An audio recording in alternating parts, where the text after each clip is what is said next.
Here we go. All right. What has brought us here to this point at this time? It feels like a long road because of where I am right now, but I don't know if it's actually as long as it once seemed. This is episode 1 of the Arrival podcast with Carl Vibe and Jinger. This is really exciting. I've been wanting to do this forever. This has been something that's been kind of a dream of mine. I've never had the place to do it or the time to do it or any of that until basically now. And it's all kind of come together, and all these interesting things that I've had around the house finally have a place. And all the books that I've been reading have a place. And I just feel like all the decisions in our life have led basically up to this. And then here we are. And I think the timing is just right. I don't think it's too soon. And I don't think we waited too long. I think it's just kind of, even it being today as opposed to a week ago, I just feel like the timing has just worked out really good. So the question is what are we doing? What is everybody doing? What are we doing here on this podcast? What is going on? What is the purpose of not just this podcast, but what is the purpose of everything? Like, I've gone through a lot of changes in my life, and a lot rapidly recently. Yeah.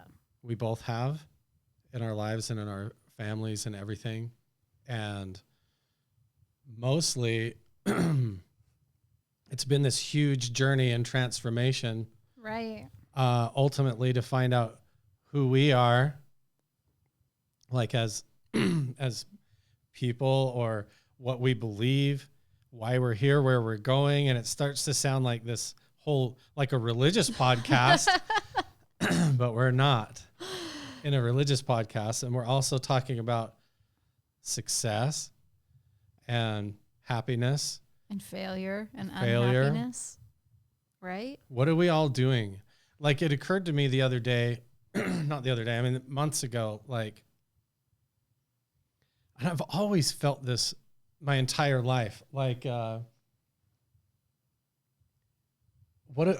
could never understand what was going on in society. It never made any sense to me. Like, you wake up every day, and from the second you wake up, your mind just starts going and going and going. Yeah. And for what? To what end? And it's usually about so many trivial things. Or just not things that aren't actually even happening. Right. Imaginations. Yeah. Just potential conversations or potential arguments or potential job interviews or potential successes or potential failures. A lot of the thoughts in our head are just that. But I think talking about where we are and why we have this podcast, I think we have to talk about, just like knowing who you are, you have to know what you're not. Right. You know? So I feel like we need to talk about what has brought us to arriving to the place to where this podcast begins, because I think that's the beginning of our story. Why did we? And not even that this podcast is about our story, but I think the question most people want to know, at least, is what brought us to this place. Because I don't think that based on our career, based on our family, based on our previous, places that we've lived, things that we've done in the past, this podcast doesn't represent much of our past. This podcast represents more where we are today. I would agree with that. I think we were talking just before this, like, it's difficult for me to know where to begin, because where I'm at right now isn't a reflection of probably where the podcast needs to begin. Yeah. And I think it's the same for you. If I started talking about how I get to the point in my life now where I meditate to find peace of mind, and how I find success, and how I get through my day, and how I handle being a husband and a father and get through life and all of that, it's going to be completely different than 6 months ago by a long shot, because of what we've been through and what's brought us here now. Let alone 5 years ago. Right. That's like almost Did you feel like growing up your entire life, like you didn't quite fit in, like you were like the black sheep or whatever, like, or like you kind of saw things differently, like nothing quite made sense? Or did you just kind of plunge into what was in front of you every day? It depends on the topic and the specific situation. But in general, I would say that the way that I thought about things, I felt like was different than people around me from a pretty young age. So I would say that I didn't quite fit. But in a lot of ways, I plunged into the expectations of me. Right. So in one aspect, I feel like I didn't fit in a lot of ways, but then in the other aspects, I feel like I plunged deep into what everybody around me expected of me, to the point to where I eventually lost myself. Right. Because here's what's interesting. It's like, what about you? I want to know. I think I always felt at odds. I always felt like a slight disconnect where things didn't quite make sense. It always felt weird to me that outside of my control, whether I liked it or not, at the end of every day, everybody just kind of wanders into their bedroom and they lay down like on this big mattress and they cover up in a blanket and everybody goes off into this weird dreamland. And that always felt weird to me, and nobody questions it. Yeah. Everybody's just like, okay, like, go to sleep and have nice dreams. I'm like, what's going on here? Like, why are we falling asleep every night? Yeah. And you're born and you're raised up with a certain framework of how to interpret all those things, whether like the way your parents raise you or what you're taught in school or at church or whatever. Yeah. And that's how you see everything. And that's completely subjective to where you're born.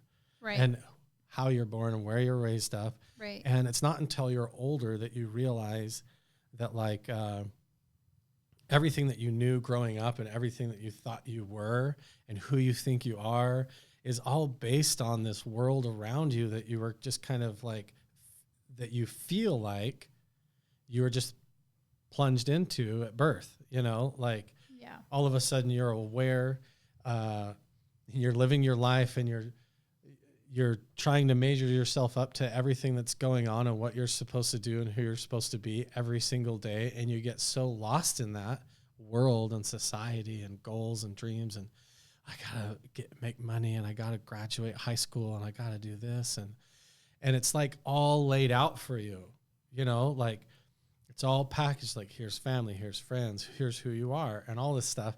Yeah. I'm going to add just a little bit. I think I know where you're going, but I think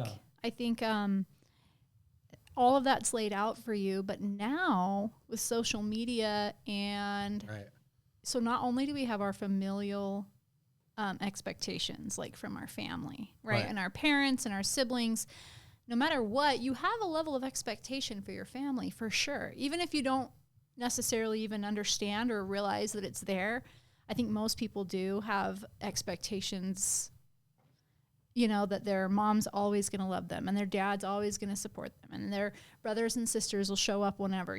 Everybody has like a little bit of that. But I think that on top of that now we have social media. We have like, sometimes like in our case, 6 million people across our platforms trying to, that all might have a say in what we do. And so I feel like the expectations to be something are just increasing and they're not decreasing. Even though I think most people are coming to a place where they realize that expectations for other people aren't good, it's almost like it's still getting worse though. Wouldn't you agree? Yeah. And it's getting to the point where you don't even have any privacy or like, right off the bat, even before you're old enough to get online, your parents are creating your profiles for you and who your persona is and who you are and what you are, what your religious affiliation is, what your gender is, what all that stuff is all assumed for you, not only in your home and family and community, but now to the whole world before you're even old enough. Right.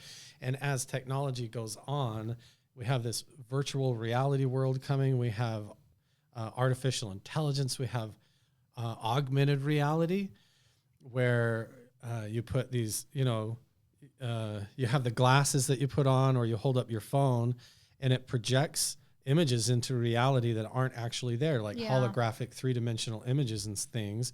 that you can interact with, mostly like as games and things or educational stuff. But eventually that stuff's going to become integrated, like with biotechnology and different things. And like our great grandkids might not, like, as hard as it is now to find out who am I, and to get to the core of that and to really dig into like your own conscious thoughts and really contemplating that and finding peace of mind. Our grandkids' kids might be growing up in a world that's so augmented with their online profiles and this augmented reality and virtual reality, that not only their religion and culture and where they were raised is augmented into who they are from the get-go, but this whole online digital universe is augmented into the way that they think that who they are right off the bat. And to be able to peel all that back and not get lost in all those illusions of society, getting lost in all that is what's brought me here now to this podcast, and what's caused all of this change in my life and in your life and everything. It's the desperate desire to escape the mental mazes and games and all of that. Like I would say has led me to where I am today. Yeah. Period. Like you wake up in the morning, and everybody at home that's listening to this podcast or watching this knows that this is true. This is a common human experience where you wake up in the morning and right off the bat, your mind or a thought or something in your dream kind of wakes you up. And then your mind starts going before you're really awake. Your mind is already going on a thought. Usually it's a concern or a stress, especially as an adult. You have all these things, these demands, and as adults in life. So you wake up, your mind immediately starts thinking all these thoughts. It starts imagining and projecting these scenarios, and this conversation starts to unfold about what your day is going to be, what happened yesterday, what's undone that needs done, what you messed up on that you need to do different. And it just starts going around and around what feels like this wheel, like from hopeful expectations, and I hope for this, and then you're afraid but then you're also afraid it's going to go bad. And then you feel positive, like I'm going to have a good day. And then you're like, oh, I hope that this doesn't fail. And it's like you feel this whole spectrum. And so from the second you wake up, your mind kicks in, and that induces this stress. Like you just can have this generalized anxiety about the day. And over time, if you're stuck in an unhealthy pattern, like in your job or in life or your health or whatever, that can wear on you and wear on you and wear on you. And over the course of your life, even when things are going really well, that same story in your mind doesn't seem to ever really change. It's just packaged and formed up differently. So it's like instead of facing financial struggles from not having any money, you're struggling with taxes and employing people and all these other things at a whole other level. But the feeling when you wake up in the morning is the same. That internal conversation is just a little bit different, but it's still experienced kind of the same. I think especially like the feeling in the morning. If you ever went to bed angry at someone, and then you wake up in the morning and you're still having an argument in your mind with that person, that's also similar to just that generalized, that conversation in your head. No one's in the room with you having, well, I guess unless you are married and you're sleeping in the same bed, then in that case they would probably be in the room. But generally, like if it was just someone, hopefully you didn't go to bed angry. Okay. Right. Isn't that like the oldest marriage advice in the book? Don't go to bed angry. Well, actually, sometimes I just need sleep. So. Right. But anyways, they're not even in the room with you, and you're having this big, long conversation about some possible future confrontation you're going to have with them. An imaginary scenario. Or yesterday morning I wake up and I'm replaying like, these old tapes from the past where you're like, reliving this moment when your dad was mad at you. Like, I wish I would have said this or that or whatever. Like yesterday morning I wake up and I've got this happening at the remodel, and this happening at the Airbnb, and this happening in the video world, and YouTube's doing this. And then that gets invaded everything. by like a thought from like, oh, my dad died. Have you really properly grieved about that? And these questions just come in like somebody chucking a rock in the bushes behind you. And I've been awake 7 seconds. Yeah. All of that happens and I've been awake for 7 seconds. The whole story, like Inception, you know, like within, like they say like 10 years in the dream world is like only a minute in this world or something like that. And so it's like within your conscious mind, like think of when you're in a dream, when you take a power nap, you can have this full blown dream and then wake up like, whoa. And we've all had that. You know? And so that happens in the daytime in our thoughts and in our conscious mind as we're thinking in that thought chatter. And we don't consider that. We don't stop and think that that is our mental health, and may not even be who we are. And a lot of that chatter,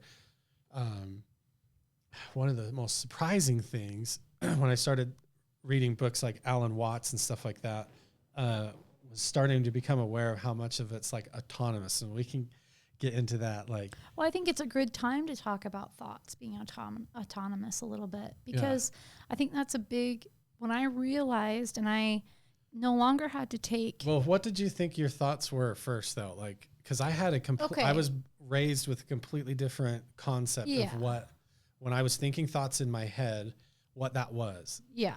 And if that's not right, or if it doesn't fit who you are really, that can lead to all sorts of problems, because I really feel like, and a lot of people feel like the core of what like depression and anxiety is when you're trying to live your life as someone or something that you are not. Yeah. And anytime you're doing that in any way, shape, or form, the more you try to do that, the worse it's going to be for you. Like the harder your life is going to feel, the more of a lie you're living, technically. Right. I would have to say that for me. Answer that question, then we're going to talk about our sponsor really quick. Okay. I would say that growing up, I felt like, so I had a sister that passed away when I was 9. I attributed a lot of my internal thoughts to like the spirit of God, or maybe like my guardian angel, or maybe like the Holy Spirit, you know, right. Any way you want to look at that. And then also, so either like the spirit of God or the Holy Spirit, or like a guardian angel, or my sister or my grandma is like telling me things. By the way, really quick, if we ever talk about religion or religious perspectives or anything, or businesses or companies or anything, all of that stuff is just opinions and allegedly, and just from a philosophical conversation of opinions. And we never, ever intend to offend anybody or anything. We're just talking here and sharing our conversation. Yeah. So, anyway. So I think that I interpreted a lot from the Holy Spirit and from my dead ancestors, basically. To put it bluntly, that's basically what I thought my thoughts were. I really did not give myself very much credit for anything good that I thought about, but I always highly blamed myself for anything negative or bad or dirty or whatever. Right. It was because I was a horrible person. So, and I really didn't have a lot of those issues, but that's how I saw it. So I really felt like there was a lot of outside things telling me what to do, that I had to listen to, that I was always listening to, you know, the voices, and I was always listening to like what was going on, and, you know, and I never really just looked at myself and said, it's just you. Right. Yeah, I would say that was the same for me. I always thought like, so there's the thoughts in my head. This is what I couldn't get around. And tell me if this is your experience too. And this is what I want to get to. What is the truth? What's really going on here? Yeah. In our conscious reality, what are we really experiencing? Because I think going on with your little caveat about religion and like we don't want to offend anybody is that all of this all plays together. Yeah. You know, philosophy. I don't consider myself all of it. religious as much as I do spiritual or like or whatever. But I think I forgot exactly. We're just talking about trying to talk about the core of what it means to be alive and exist in this world. And we wake up every day. Everybody gets up in the morning and they get up and they go and they do what they're doing, trying to get somewhere or accomplish something or arrive someplace or at some time, at some point. Yeah. For what is everybody doing it for? Why? Why are we getting up and going to work every day? Why is everybody going and sitting in cubicles? Why does everybody go from one box to another box to another box? And they'll spend their whole life completely unhappy and not knowing how to change. And they're just waiting for that change or opportunity to come from outside themselves. And I lived that way for so long. And it's like, for what? If you're unhappy, then the whole way when you get to 62, 64 years old and you can retire from your career path or whatever, you've cheated yourself. And also I think if you haven't really stopped and been where you actually are and you're just lost in that rat race of society, then what are you doing it for? You know, so that's what I want to explore. Where did you think? So everyone has this idea of happiness in their mind, which I chased happiness a lot of my adult life and constantly asked the question, why am I not happy yet? That was my big question. Happiness, yeah. Right? Why am I not happy yet? Why am I not happy yet? So I all growing up, I just thought, oh, well, when I'm an adult, I'll do my own thing and I will be happy. Yeah. Right? So then you become an adult and then you're like, when I'm an adult and I own my own home and I have a really stable job, then I'll be happy. Someday, and then you arrive there, right? And are you happy? No. In fact, you're more stressed out than you were before, right? You are, but you aren't. And that's what's so crazy is the duality of it. Like, because some days you wake up and you're like, I just love my life. Like, this is so great. Yeah. And then like 2 days later you wake up and it's, goodness, I hate my life. Yeah. You know? Like you could ask me, like we're married, and you could ask me right now, and you could say, okay, so in your marriage, Carl, do you find the ultimate source of just like fulfillment and joy and happiness and purpose in life? And I say, yeah. And you say, in marriage, do you find like the most like annoyance and fear and jealousy and anxiety? And I say, yeah. And it's all all at once, you know. Yeah. And we try to think that like life is just one fixed thing. And we try to think that like, oh, these are my thoughts and this is who I am. Yeah. And everybody says, yeah, I'm here, you know. You do roll call at school, I'm here, but nobody stops and really knows what that means. Nobody really well, people do, but not very many. Not very many people. People usually just stay within the augmented reality in which they're given through the culture and the little village and the family and the society in which they're brought up. Yeah. And they can never climb over that wall within themselves because they're so worried about what the village thinks. You know what I mean? Yeah. It's super complicated and it's difficult. It's a touchy thing because... It is touchy because even part of our village is listening to this, I'm sure. That's okay. And it is okay because I think that... But I'm just saying that it is difficult because if we're out... if just for hypothetically, if we're outside the wall and we're looking in on our village... The only thing that we care about, at least because I'm saying we because we've actually had this conversation, is the only thing that we care about isn't that they're living there as long as they're happy. Right. If they're happy there, then I'm happy. Totally. If they're well and all of that, then I can be where I am and they can be where they are. And that's truth to me. But it doesn't make it does make me still want to make sure that they know where they're at. You know what I mean? Right. And so that's the touchy thing about these types of topics. I still want to hit it head on. Right. And just go for it, because I think that we're just talking about our truth, no one else's. And I think for me, I've always been fascinated in science. I've always been fascinated in philosophy, in spirituality, and in just my own human awareness and conscious experience and what that means. Yeah.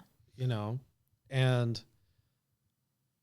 when you get into all of that and you look at the spectrum, what's weird is you start to discover, like I have recently, and we're going to explore all this in these shows with different guests and really interesting people on this Arrival podcast as we keep going here.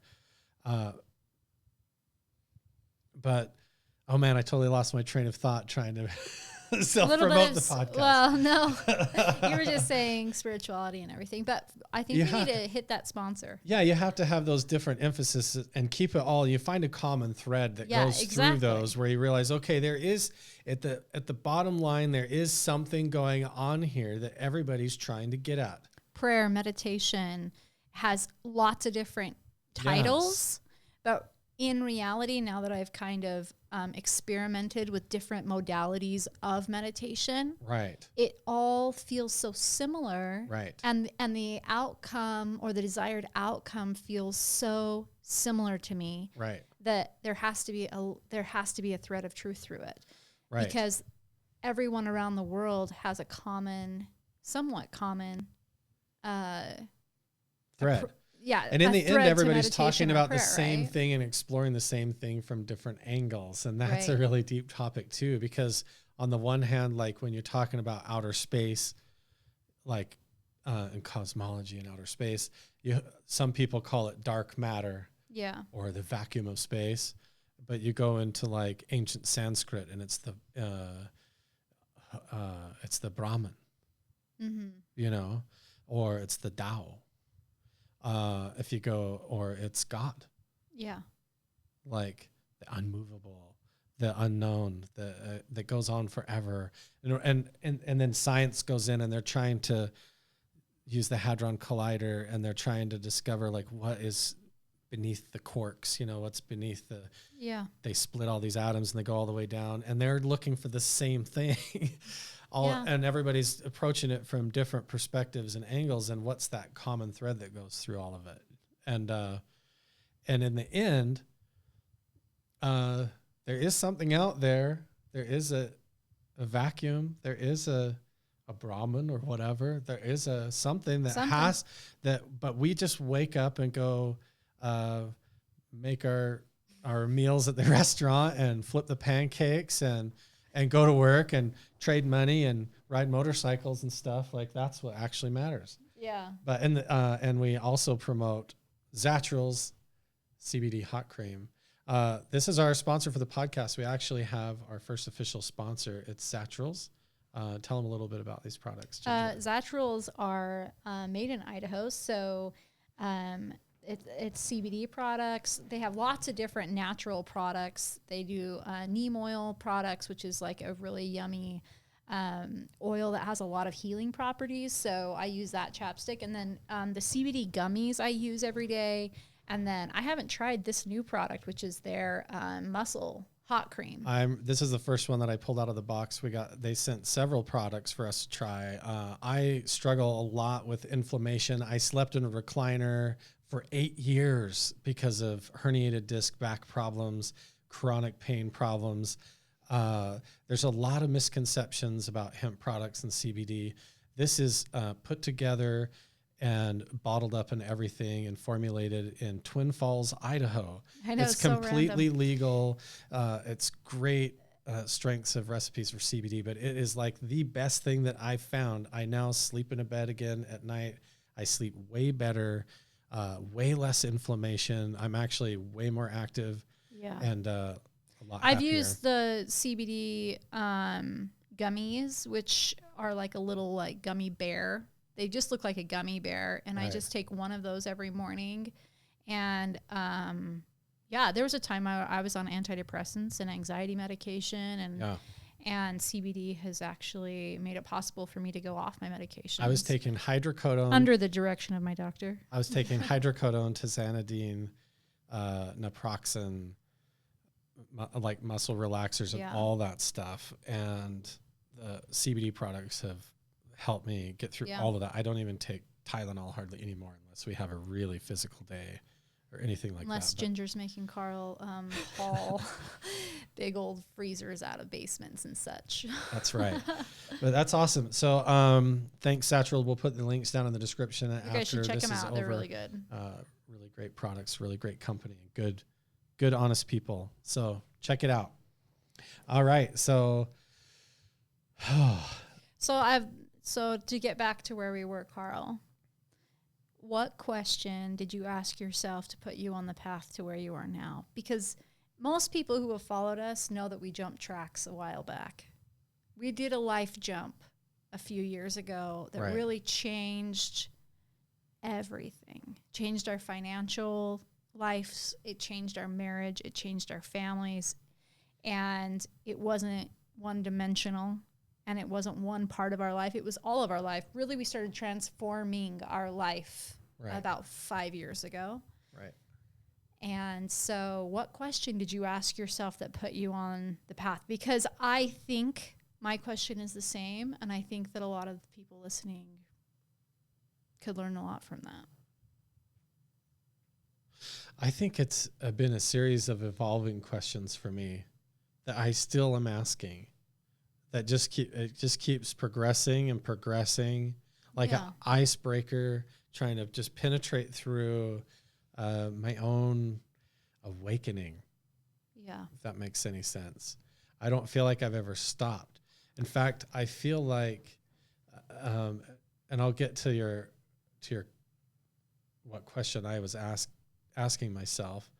But honestly, I think deep down, it was just always a question of like, what is the meaning of all this? Like, what am I doing this for? Mm-hmm.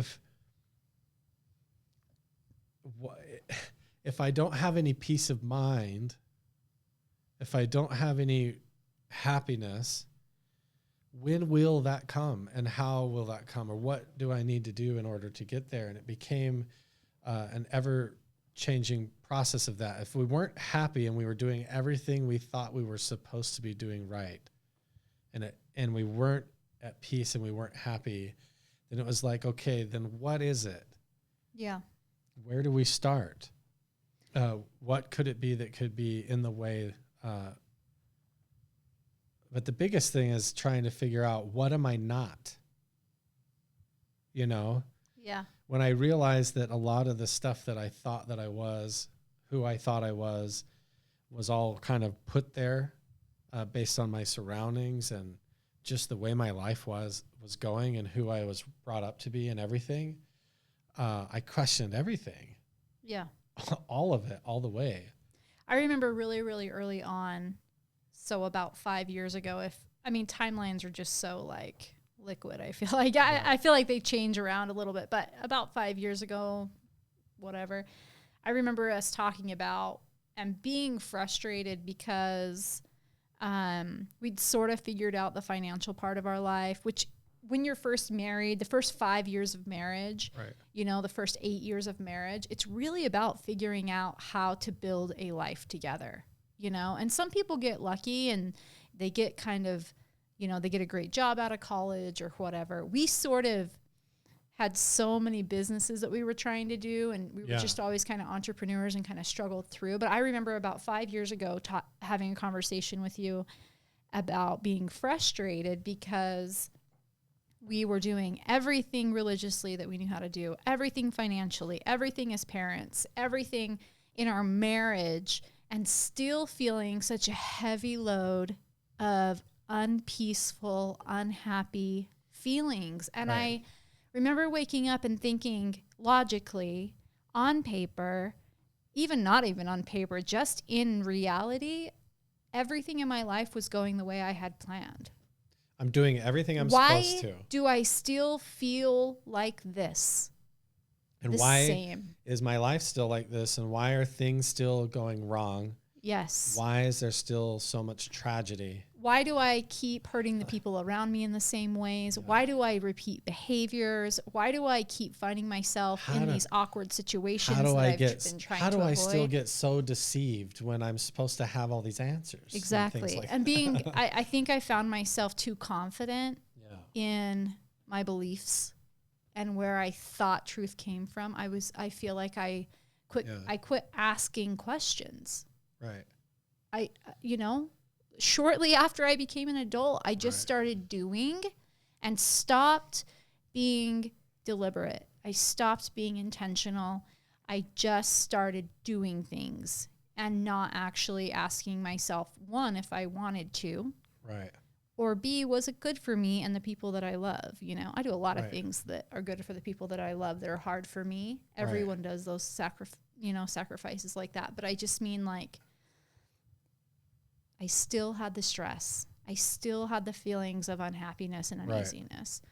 And it all came from like, I expected to have arrived already at happiness. Yeah. Why haven't I arrived yet? And then you realize that that what you thought the goal was is the problem. That's what I've realized. And that's what I've discovered. I feel like we should slow down and back way up in a sense. Take us to the beginning.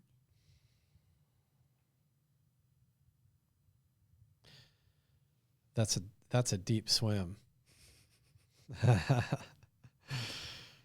We were where to begin? Where to begin? The silence is poignant because Jinger and I have taken upon ourselves recently a lot of meditation. We do meditation together. I find whenever I get to a point where my mind isn't making any sense and I have thoughts in my head that are confusing, like even sitting here right now, I start thinking about the computer, the control panel, the cameras. What am I going to say next? Should I talk about this? Should I talk about that? The thought chatters going on in my mind is exactly why I could never find peace and happiness. And that construct of thoughts in my mind, the way that I assumed and was raised and taught that that's how, what those thoughts in my head were, I couldn't ever sort out. So the way that I was raised as a Mormon, the way that we were both raised, and this is different for everyone. And I've come to a different place with all of this now. I used to be really upset about it all. But the way that I was raised had me understand that the thoughts in my head were different spirits. Like if I would have my own thoughts, that were in my own voice that sound like Carl. Right. So I hear Carl talking to Carl. Like you wake up in the morning and there's Carl going, I wonder what I should wear today. I should put on. But unless you're actually talking, you question what voice is talking, right? Yeah. Unless you're actually saying the words and talking in your own voice, if you're just sitting quietly and those thoughts are coming into your head, did you still question? Unless you were talking. I talked out loud to myself a lot because I didn't know if I wasn't talking, who was making the thoughts. When you felt like when it was coming out of your mouth, you knew that it was you. Right. That's how confusing it was, right? So confusing. And I did that till I was an adult. Isn't that funny? Till just like a couple of years ago. I mean, I think more recent than that. I still talk to myself when I want to hear what I have to say. This might not be anybody else's experience. Like if you're Buddhist or Hindu or involved in meditation or spiritual or something like that in different ways, then that might be laughable to you. But growing up in that culture, so I have, and this is very much just our experience. This is my experience growing up. So I thought that if an idea came to me that was good, that came from God. Yeah. Right. Correct. Same. The general goodness that everybody has, like why everybody stays between the lines on the road, and why everybody kind of generally doesn't just go pillage and murder each other and everything constantly, even though that still goes on. Is the light of Christ, or the goodness of Jesus, is what I was taught. Kind of like in all of us. Like even people, this is what I was taught, even people who aren't members of the church that we were members of could have the light of Christ. Everyone has the light of Christ, like a general goodness, which is good. But then if you're a member of the church and you're baptized, then you have more revelation. So then if a good idea comes, that comes through the Holy Ghost, right? From God through the Holy Ghost, through either an idea, like I got an idea to do something good. And then that's confirmed by a good feeling that you have inside. Yeah. That confirms it. And that's the confirmation of the Holy Ghost telling you that what you thought or what you were just told is true.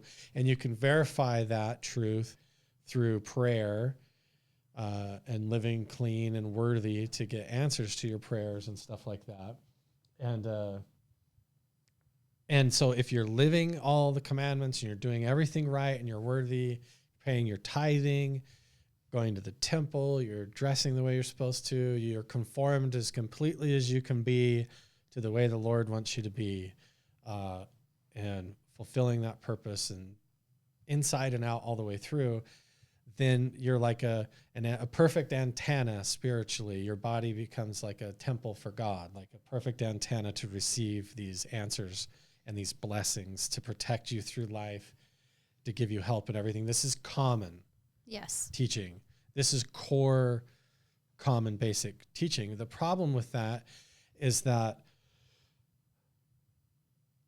those thoughts in my head are, one, all in the same language that I was taught at birth, in English, in my own voice, Carl's voice. Most of the time it's rambling off traffic signs and advertisements and replaying songs that I listen to on the radio. It's stressed out about work. It's running around about the past. It's anticipating success and setting up goals and hoping for things and then just to get them dashed. And like, it's doing all those things. And meanwhile, here I feel in the middle of all this wondering,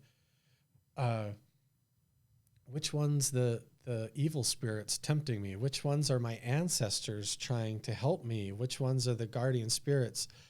Which voices are God? Which voices are the Holy Ghost? And which ones are the light of Christ? And then where in the middle of all that, where in the hell am I?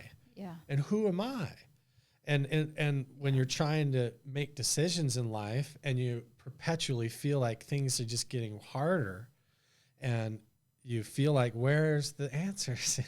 Where's the blessings? And you're perpetually looking outside yourself for someone to save you, for these angels to come, or for this protection to finally kick in because you're doing everything right.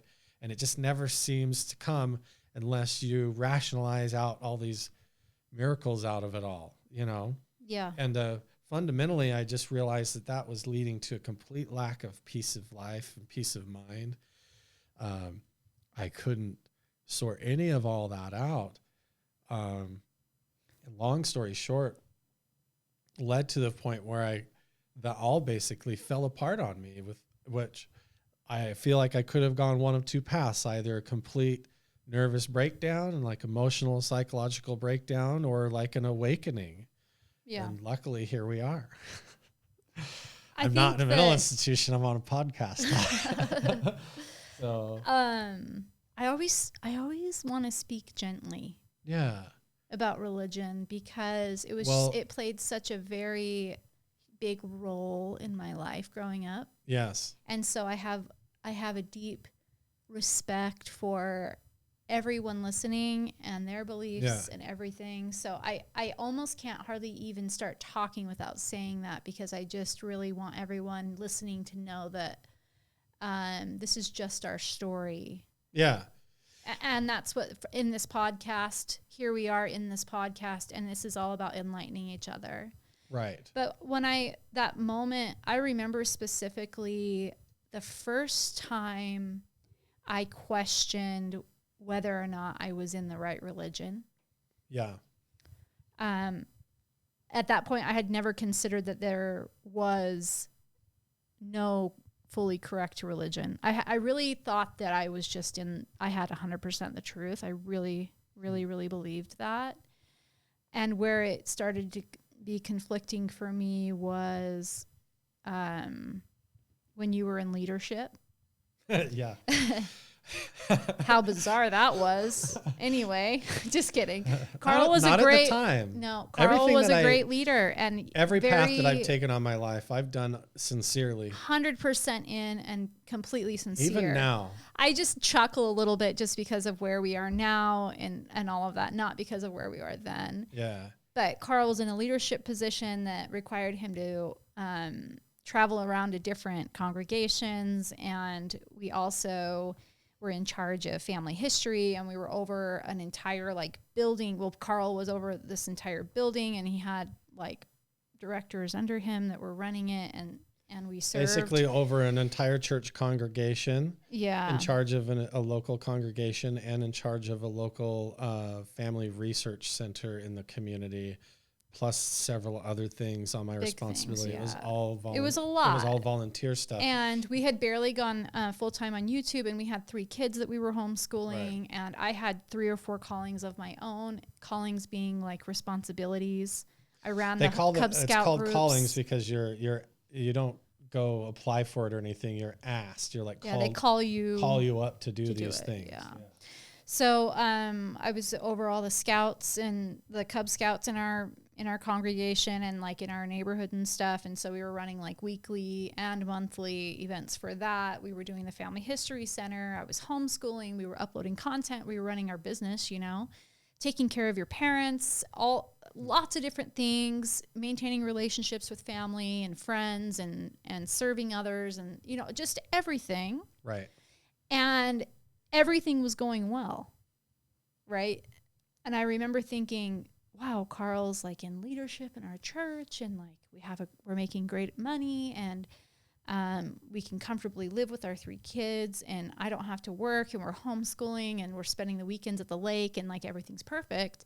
And I'm so unhappy. I've never been so unhappy in my whole freaking life, and I'm so pissed off about it. Yeah. And I remember being there in the research center, and it was the second shift that week. So we'd already done a 4-hour shift, and somebody called in and we had to fill in, and I had to leave my own kids sick at home. And I think I had a lot going on during that time, but there was this kind of pivotal moment that happened sitting in that research center where I just was done. And I was just I don't want to do this anymore. But I was so afraid of telling you. I had no idea why. It just felt I was just, it was almost like seeing behind a curtain and seeing how frivolous. We still kept going. For a year. For a whole nother year. I didn't even talk to Carl about it for a year. Yeah. I asked to be released from my callings. We moved shortly after that, within a few months after that, to a different town. And it wasn't until we were living there for almost a year, so it was probably a little bit more than a year, that I finally was right. Yeah, I'm having some big problems. And it was actually the tipping point was the adoption.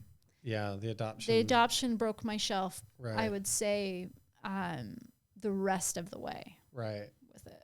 We had, we can go into this in another podcast into tons of depth. Yeah, I think that we should do that on a different one. But yeah. But basically. We had an experience where we thought for sure we did everything you're supposed to do in order to get an answer to prayers. Both felt like we had the same answer very clearly as we'd ever got an answer to anything. And it ended up being a complete and total scam, a fraud and a lie that was really interesting. It was devastating at the time, but ultimately it's turned out to be fine. But that was crushing and did crush mostly because we were going to adopt a baby. Yeah. And it was grief and loss. We had to go through an entire phase of the whole thing of grief and loss, just like we'd lost a child, because we had attached to it was every bit as we had painful attached as a to miscarriage. an imagination that we were going to have this other baby. I would say it was more devastating than either one of my miscarriages. Right. I think that the way that it failed and the way that the bookend ended on child rearing and childbearing for me was so sore that having the adoption on top of that just kind of broke my Jesus shelf, is what I call it. Jesus shelf. It's the shelf that I put all my questions on for Jesus when I died, and it got too heavy and it broke. Yeah. And I think that when I finally came to you and I was like, this is hard. We have to talk about something super important. And in the back of my mind, I'm like, well, I might get divorced later, because I just didn't know. In our religion, that's very common, where one member of the relationship loses faith and the other person wants to persevere and go on, and it ruins their marriage. You're married in a sacred covenant in the temple at an altar, and you're sealed to each other and your families throughout all time and eternity, all the way back to Adam and Eve. Yeah. And so when you leave the church, that's like you are shattering that covenant. You're breaking all those promises. Yeah. You're now an enemy to all of those covenants and promises. And it's only by the extra faith of the rest of the family that you'll ever be saved now. And that's what we've done, according to the technical doctrine, depending on the way and the angle in which you believe. And that amount of weight is exactly how it feels talking to your family. Right. When I talk to you, when I talk to my parents, when I talk to my siblings, when I talk to your family, all of that weight behind those covenants, in a lot of ways, when we still talk to family, feels like it's there for them. They haven't, I don't know, maybe they have, but it's harder for other people to get a level of peace with your life decisions than you. Right. Like I can look at my sister and look what she's doing and not fully understand why she's doing it, and have a harder time accepting what she's doing than her, because she knows what she's doing. Right. Right. So they look at us, I feel like, and it's hard for them to understand. But it's easy for me to understand because I'm here living it and I'm making those choices within my own control. This is ultimately something that I had to face that was really devastating for me to have to realize.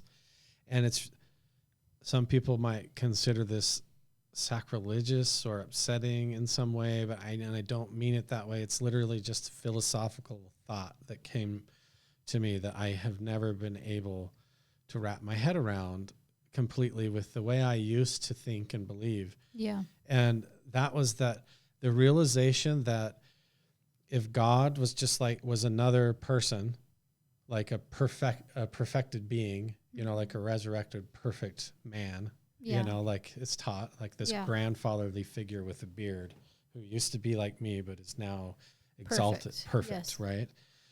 I will still only ever be myself. Meaning, like, if I'm standing in front of him at some point in heaven as a spirit entity, like, I still have to be me. I still have to experience who he is through my conscious individual perspective. And then it's like, can God keep secrets? Will I ever arrive in the long run, if there is life after death? Am I ever going to get there? Am I always going to feel like kneeling before a throne at some point, or am I ever going to, unless you someday merge and become this one kind of amalgamous unity with him, you're never going to be the same. You're never going to know everything he knows or feel everything he's ever felt or experienced it at all, unless like he gives it to you, and then you still have to understand what all that is from your own prism of conscious perspective of this is who I am. So my question is, that's really complicated, deep to consider and to ponder, but I realize that, like, if God is this eternal being that is through all things and in all things and goes on forever and is eternal and cannot die, and is like, then he is through all things here and now. A lot of the times right now, and not separate from me at all right now. And like, maybe already part of you. Maybe I'm more one with him. Maybe the stuff that like Jesus was talking about And see, it all starts to tie in with what's like, in a way, science is talking about now, and in a way that ties into this ancient Sanskrit stuff from these old Hindu Upanishads and Buddhist texts and stuff that goes back to 1500 BC. People sitting up in the mountains meditating are talking about stuff that like Donald Hoffman and Sam Harris are talking about when they're with neurology and consciousness and the Hadron Colliders and all this stuff. People in the mountains meditating in 1500 BC in Tibet were writing all this same stuff down in different terminology. And there's some sort of a universal thread going on here when they're talking about God and the human conscious experience. And then when we wake up in the morning and how much our mind just goes off and we daydream all day and we think random thoughts, and then we go to sleep at night and have full-blown dreams, and all the different personalities that we become day in and day out, one after the other. And it just is this crazy flowing endless cycle. And you just get up and go to work and come home and watch TV, and get up and go to work and come home and watch TV. And nobody's really, not very many people are stopping and considering what is going on. And when maybe something about what you just said, like when you meet God, you have to experience that through yourself. Yeah. But the idea and the concept in Mormonism that we're going to become a God is, I remember when I was a kid that I wanted to be an adult. That's like a secret teaching that's really not secret. Yeah. Everybody, it's not secret. It's not really secret, but I remember when I was a kid, I wanted to be an adult so bad. Just the idea of being a kid had me frustrated, and I was planning on being an adult and working towards that from a really early age. I've always in my whole life had a really hard time just being happy where I am. I'm always very future oriented in my thinking.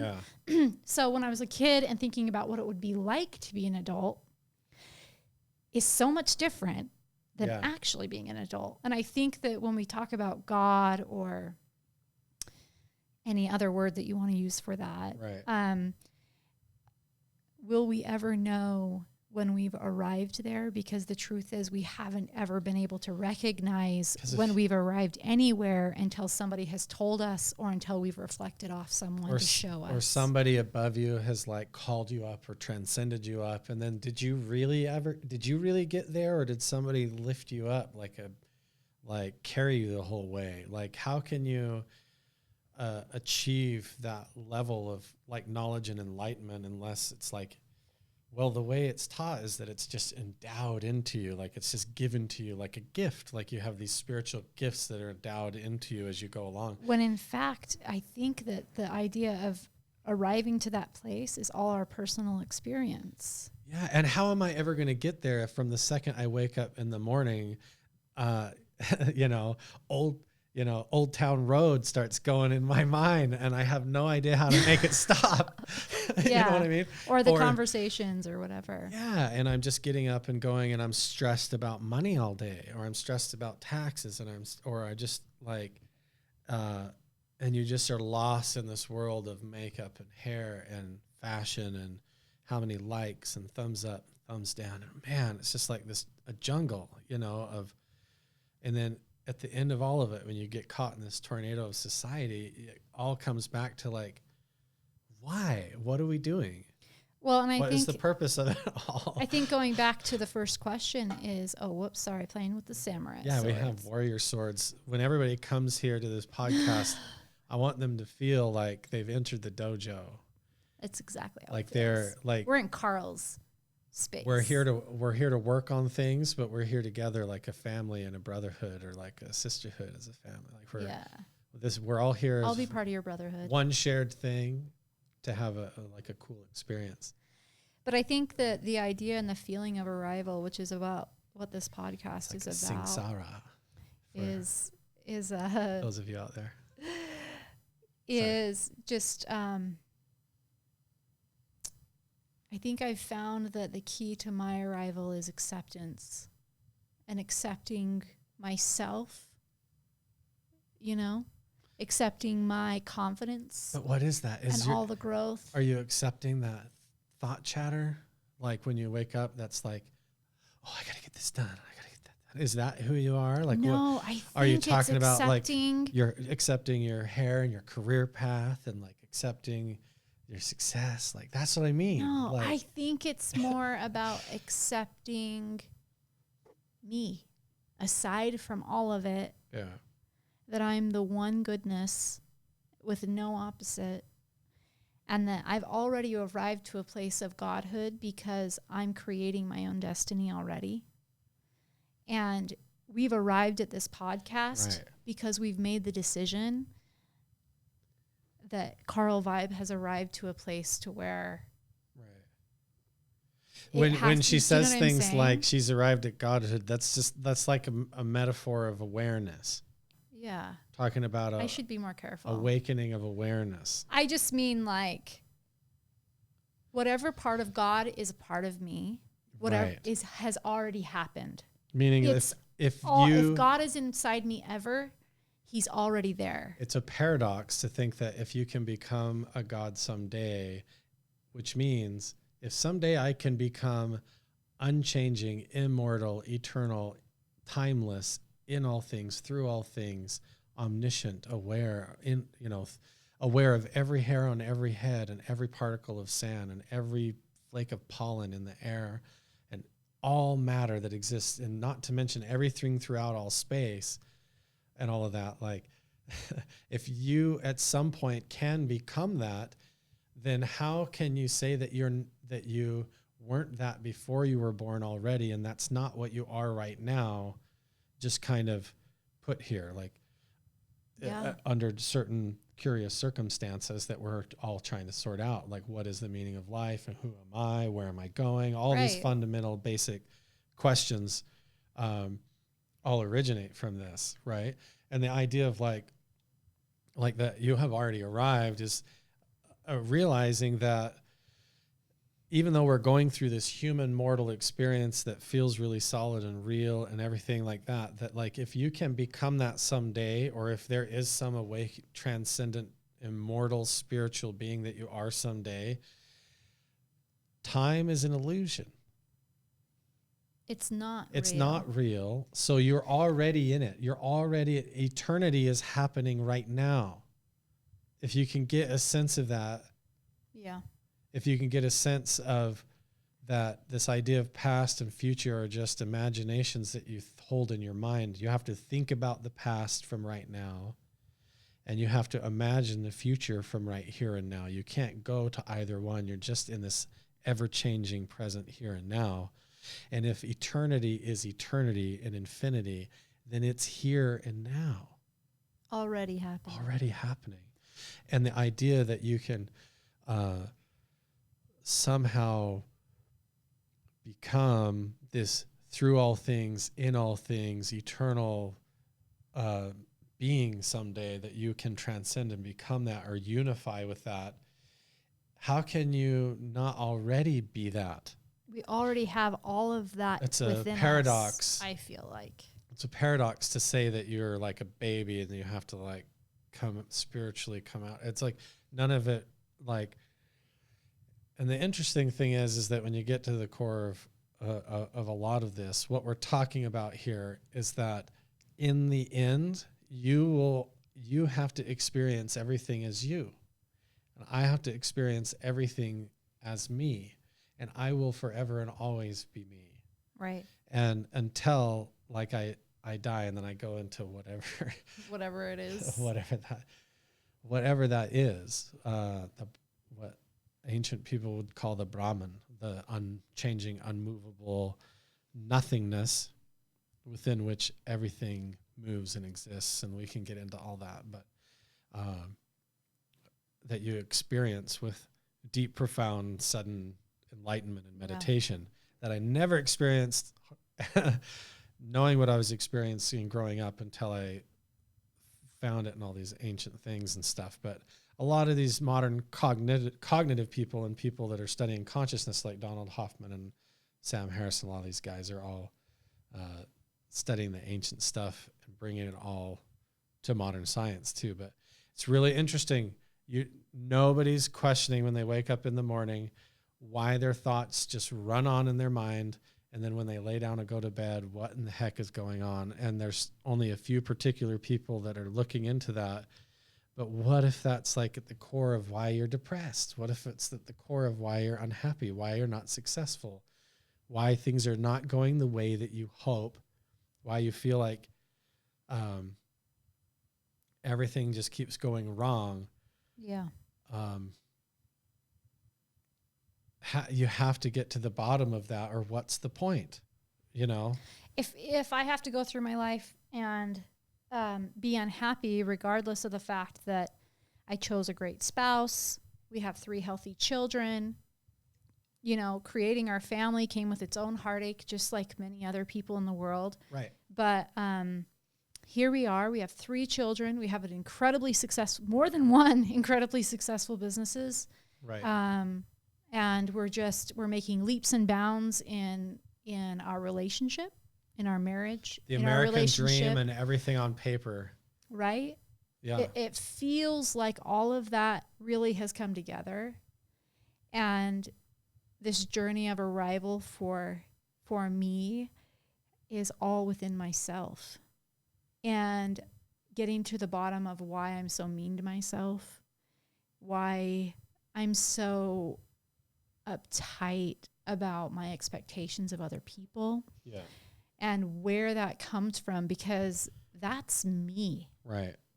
I can't blame who I am now solely on the way I was raised, or my parents, or my school teacher, or nanny, or anyone, right? Who I am today is me. And who I will be 10 years from now is also me, but the only person that's going to change my perspective of my own life is me. Right. So 5 years ago, we together as a couple, luckily, I would say 4, because 5 years ago it went to poop. And then 4 years ago, we decided to go together down the road. We decided to stride together in every step and not go separate directions. We decided that this was a path we were willing to travel together, right? No matter if it got ugly, and so we went down it, you know. But I think the arrival piece is learning all of this, right? And I'm not even there yet. Yeah, not even close. The beginning for me is the beginning today, right, and we have so much to fill in, everybody, of how we got here today. Definitely. Should we do that now?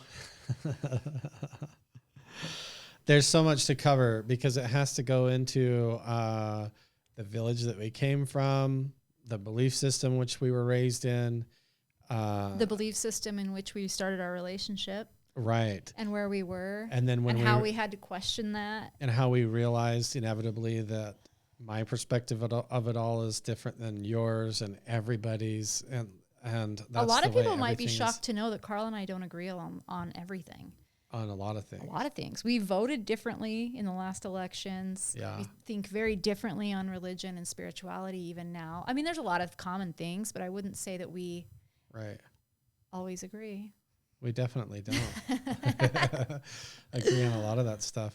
So. But in the end, we're both trying to get to the same thing, and we want to go together, which is interesting. Which is that sense of peace and calm and arrival, like we have got where we're trying to go. Someday. When will that come? Is that going to come when we die? Is that going to come in heaven in the afterlife when we're finally reunited? What is that? Is it going to be like some big with like organs and harps, and then we're going to go create worlds, and then like it all starts over? Like what's going to happen? Like, you know how I don't know what's going to happen, but I know how I want to feel. All we can do. How do you want to feel? Don't worry about what's going to happen. Tell us how you want to feel. All I can do is sit here and imagine it. I can't escape that fact. That's what I've come to. I was going to trick you. All I can do is sit right here and now where I'm at in this chair at this table while I'm awake to contemplate it and think about it. If I'm not daydreaming about random shit running through my head, or sleeping at night, dreaming about weird stuff, or at work, working on work stuff. Like the little bit of the minute that I have to actually be here and now is the only time that I can even imagine it. Yeah. I can't, and fundamentally I can't escape that this idea of even the past. Like, show me the you that was who you were yesterday. Go get her and bring her in here and bring her to me. I would like to meet her because she there. Doesn't exist. Yeah. There's these weird phantom paradox phenomenon in reality that nobody embraces like that. Who is the you that was you yesterday? That your hair's grown longer, some eyelashes have fallen out, you've showered and scraped skin off, you've eaten different food, you've breathed different environments, you're wearing different clothes, you've thought different thoughts and felt different emotions, and the world is turned in a different way. You know, you're not even in the same point in time in the universe or anything. Like, all of that has changed. Where is that who you were yesterday? It's this, and even right here now, it's like, I do this to my kids all the time as a joke. It says, like, here's my fist right here. So everybody says, this is the truth. I can say for a fact, there's my fist. In reality, we're all seeing my fist right now. Carl's got a fist. I have a fist. Okay, ready? Where'd it go? Where is my fist? Show me my fist. Bring it to me and weigh it on a scale and give it to me. Yeah. The past is like a smoke of incense, and we take our pictures and we post it everywhere about our thoughts, emotions, and everything that we think we are, and what's happening right now that we think is so solid and fixed is more like just a constant flowing, moving, just reflection of light. And ultimately what's weird is that's what it all is that physically everything that you're seeing right now, all of it that you're seeing in the room around you, and everything that you're hearing in your ears and that you're feeling in the table and all of that is a type of like reflection that's all going in and being perceived by someone watching, by you, by who you are in there, observing it all, piecing it all together, and trying to interpret it. Donald Hoffman would say, and he'd say that science even proves that what you think is the truth, even based on evolutionary math and evidence and everything, what you think is reality 100% cannot be, because of how many gaps your conscious mind has to fill in. Yeah. And even the Hadron Collider and the most cutting edge laser beam science knows that the further in that they look at everything, 99.99% of all solid matter is empty space. Yeah. That's crazy. Right? Think about this, just what you just said, that your reality, basically your perception can't actually be reality. Like, mathematically, it just can't be true. Right. It's like you get told a story that's not true, and then you have a reaction or an emotion to that story. Yeah. And then finding out the story never even happened. Yeah. But those feelings that you had towards the story feel as true as this table right now. The feelings I had towards that fake story, that pretend thing, whether it be gossip or something, this friend said this about this friend and this person's mad at you, or the adoption stuff or whatever, it's like you can have a story that's freaking tangible. A human being is standing in front of me telling me this story, and all I'm doing is assuming they're not lying. Right. That is all I'm doing. I'm listening and absorbing the story and assuming that they're telling me the 100% truth, which their perception is not accurate at all, as we're just learning. Right. But you listen to it and you have that reaction. You find out the story is not true. Then what do you do with those emotions? Right? The ego inside of you has to swallow those emotions. Right. And you have to go, now, it's fake. It's all fake. It's all fake. Yeah. And these ancient... And it was ever just words. the ancient Upanishads and the modern research and everything both would say the same thing now, is that like that whole physical world may not even exist until you consider it. Yeah. Like the photons, even of matter, are in a ready state, like an unfocused state, until you experience them, or until something looks at them or reacts or entangles with them. Yeah. And then suddenly they focus and become what they are. That's how these photons can exist, like in two places at once, like ready for the decision to be made. Yeah. And so you have this weird phenomenon where so this whole play goes on in your mind, and you find yourself like, even in your thoughts, you're creating this whole imaginary scenario, and you create a whole story that feels real. And it feels like, I'm trying to prepare myself for this, or I'm trying to sort this problem out, or I'm trying to do this, or and you feel like you're trying to do something there. And so you're having this whole internal dialogue and feeling all the emotions of it. Mm-hmm. And you never escape it, because that's who most people think they are, is that running dialogue of emotions and thoughts that runs in their minds and their emotions day in and day out from every waking moment. And the biggest variable in our life in those stories is other people. Right. Your boss, your friend, your family, your husband, your kids, your wife, your babysitter, whatever. Right. The biggest variables in life are people. And so it's just it's a matter of nobody in the same room has the same perspective. My perspective of this podcast is completely different than yours. Right. Right? Right. I bring a variable to your podcast and a reflection to your podcast that nobody else can bring, and vice versa. Right? So, but that doesn't make what I'm saying any more true than any truth in the world. Yeah. It just might feel more true because I'm sitting in front of you, and this experience feels very real. Yeah.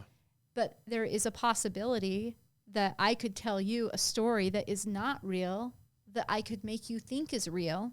Actually, probably not, because I'm a horrible liar. But if I was a good liar, I could tell you the story that you would listen to, that you would feel real feelings over. Maybe you would even cry. Oh, yeah. And then at the end, like, if you really convinced me that right here and now on this podcast, you were going to reveal some secret you've kept our whole marriage, or some devastating thing, like, I would feel real emotions like that was happening, and be like, why are you telling me? Why are you telling this? You know what I mean? Exactly. Yeah. But I could even tell you just a flat out lie in that regard. Right. But why would you not believe me?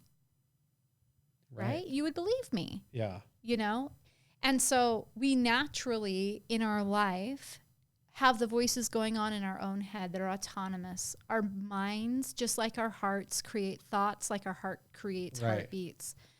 And it's just going. And you have to sift, and you have to filter, and you have to realize that when I'm driving in the car and my mind is like, oh, Wendy's. Oh, I love Junior Bacon Cheeseburger. And you're reading I could really go for a Diet Coke. And then I'm like, oh, furniture store, a sale. Ooh, I need new furniture for the family room. How many more miles till the oil change? Right. A text it's like comes this whole in. running dialogue and multitasking. A text comes in from Carl. Oh, he's so annoying today. Or, or oh my gosh, I love him.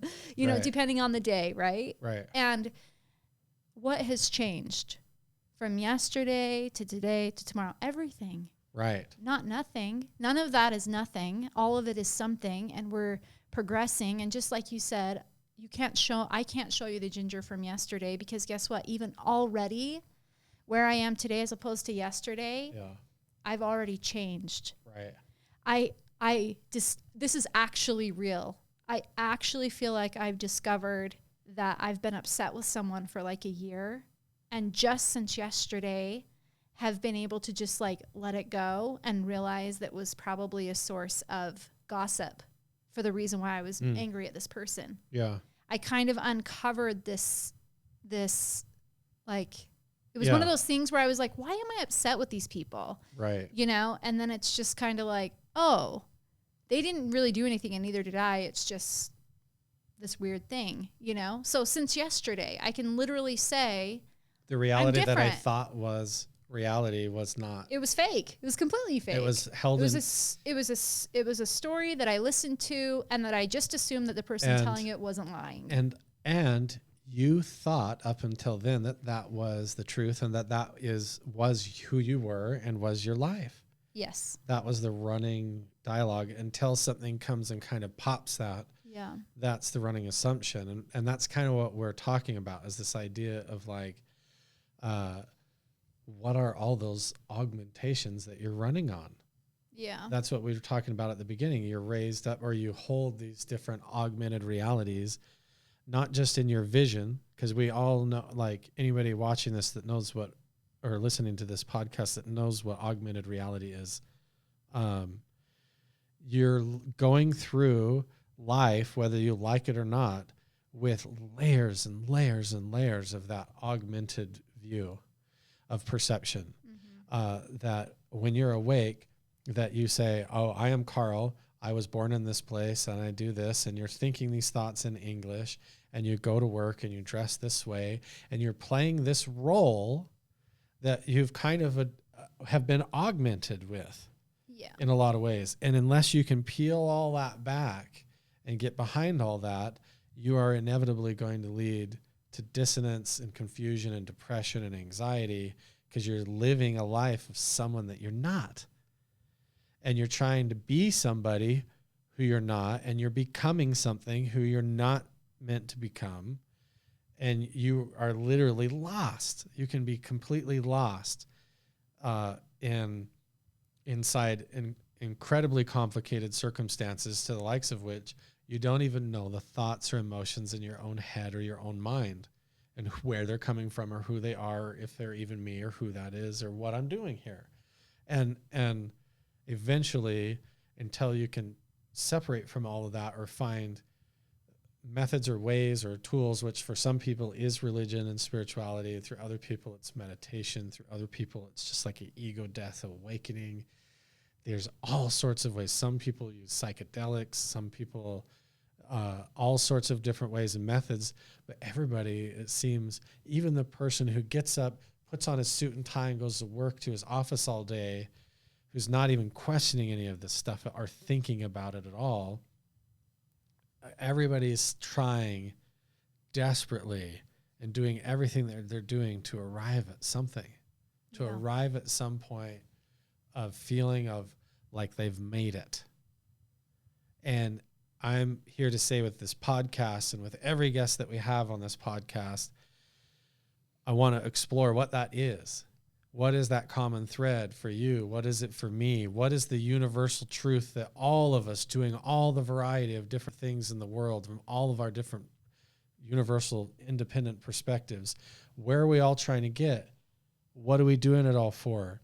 What is that common vein that runs through the shared human experience that we hope to achieve and arrive at someday? And can that be achieved in this life? Or is this life never ending? For me, it's always changing. Are we living the eternal now? Yeah. Like that's in just this flowing dance of imagination? Or is it like Alan Watts kind of says in the core of Hindu teaching is like that all of this physical reality is coming through you. You're in it and it is you all at the same time. And you're lost in it like a game of lost and found and hide and seek. And you've put yourself here because if you lived forever through eternity, what else is there to do? If you could do anything that you want and had all power and could live forever, eventually you would get bored and want to forget, or you would want to have some real experiences. And we would You'd want to get lost. Right, if you look at your own life and you look at it from a perspective of, if I was an eternal being already, right, and if I lived already forever already, right, and I'm just in this mode of existence, and I've already been a bird, you know, like reincarnation. Maybe you don't believe in reincarnation, but maybe you've experienced different forms in this life, or throughout existence. I mean, I don't know if reincarnating, coming back to this specific world, is what happens. I don't know. But maybe if we're already eternal beings, you know, in Christianity, they kind of have like the pre-earth life, or is that just Mormonism? That's just Mormonism. Okay, like in Mormonism, there's like the pre-earth life, and then you come to earth, and then you're judged, and then you go to like your eternal heaven, you know? Wherever you get slotted. Yeah, wherever you earned. Whatever you earned, you kind of get your reward, right? Like going through cattle gates or something, you're herded into one eternity or another. Yeah, however, but I think that I don't know where I was going now because I'm so distracted from the cattle gates. But what I was saying was, if we're already an eternal being, then we probably would create a game like this. Right. This is probably like if that. This is just philosophical. One of the philosophical speaking here. things This isn't necessarily a belief. Right. It's just something Alan Watts brings up. But if this is a game, I wrote my own story and I can see it. I can see that I put myself here. Of course I did. But then the thing is that of course, Jinger. You're in it right. In it right now, and the whole idea is this. There's this whole movement with like Eckhart Tolle, and see, there's this whole new movement now. Like there's Papa G and Mooji, and then you've got other spiritualists like Eckhart Tolle, and then you've got philosopher spiritualists like Alan Watts and stuff. And they're all exploring the same conversation, the same kind of idea of like, at the end of the day, you have to be you, and you're experiencing it all through your consciousness. Yes. And if you don't get to the fundamental core of that, behind your identification with everything, meaning like you wake up in the morning and the thoughts start running, that chatter in your mind. What am I going to do? What am I going to eat? Where am I going to go?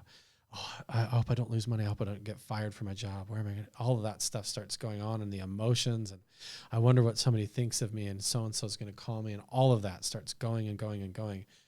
And then you realize somehow, though, like even right now, when I'm talking, I'm able to pause in between the thoughts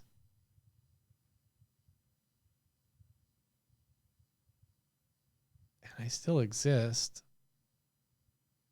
So like this is like a little meditation trick, like a basic meditation trick, but we can do another one that's like, to give you a break from that rat race of within yourself. Let's count from, most people count, they say 1, 2, 3, but nobody counts from the 0. So let's pretend that we're going to start where there's no thoughts, no numbers, no names or labels. Because remember, the words and the thoughts that we use in our head right now are in English, in a language that I was taught in school and as a child by my parents. That I was alive and existed before then too, as a baby, as a toddler. And so all of that was put in there as an augmentation. So if we try and get behind that, you can say, let's start at the 0. We're not going to name anything. No labels. Let's just pretend and let's become the 0. And we're not even going to imagine or visualize anything if we can. We're going to start at that nothing, that 0. Try to become that. If you want to close your eyes, you can. And then we're going to start to count to 1, but never get there. We're never going to let even the thought of 1 come in our mind. And we're just going to hold everything outside. Like if you took your shoes off outside, just hold your past outside, thoughts of the future outside, and we're just going to count to 1, but never get there. So we'll start at the 0, and we'll just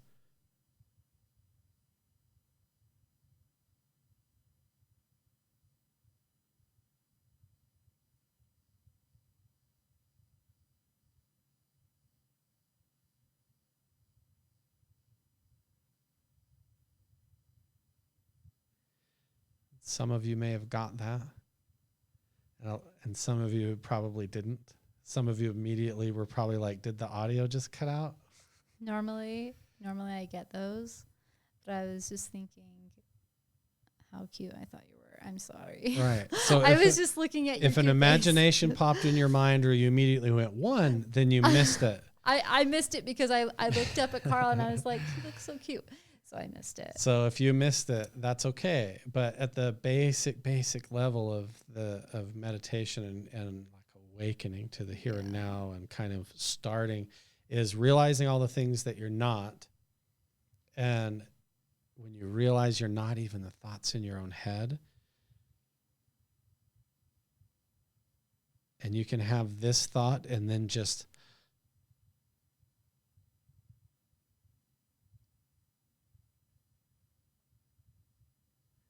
then at least you can maybe get a taste of the fundamental substrate of maybe who you are behind it all. There has to be an unmovable base layer. When you have that first thought, when one pops to mind, or when you imagine something, the first thought that comes up, or the first awareness, has to be observed or witnessed by who you are. Yeah. Kind of not really in front of you, but you are aware of those thoughts. I think that one of the very first... That doesn't necessarily mean that you are those thoughts.